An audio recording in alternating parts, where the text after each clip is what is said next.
I'm Norman Aliga. I've been an attending physician here for almost 40 years. I think in my case, the most important skill that I've had in developing relationship with my patients is earning their trust. Right off the bat, they have to know that I'm trying to understand their ailments, what concerns them, and address all those concerns. I speak in plain language. I use humor in the appropriate context and also share snippets of my private life. Patients appreciate that.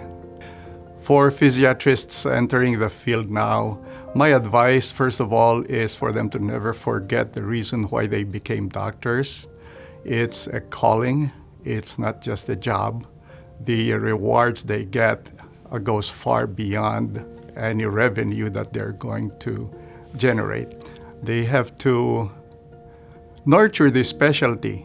PM&R as a specialty is not well understood among the public or even among a lot of the healthcare providers. You have to define your role in the healthcare milieu. Don't be just an episodic caregiver. You want to show that you have a role in long-term care, especially of people who have permanent disabilities or impairments. My patients have taught me to be a doctor who looks at everything. What I mean is, if I was an orthopedist, I'd look at your knee or your shoulder. If I was a cardiologist, I look at your heart.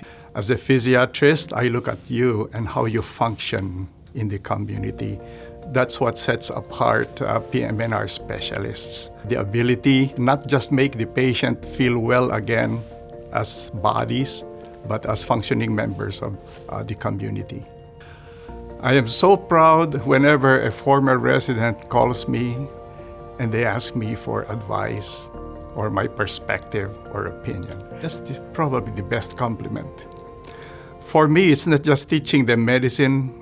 I teach them how to interact with patients. I ask them how to think in a more global way, and also to be judicious in their use of healthcare resources. I am big on being cost efficient with the way I practice medicine. I like to emphasize common sense, the use of physical diagnostic skills rather than relying on mechanized tests and technology. My core philosophy in my practice of PM&R that has guided me is the philosophy that everybody has the potential to be productive and independent.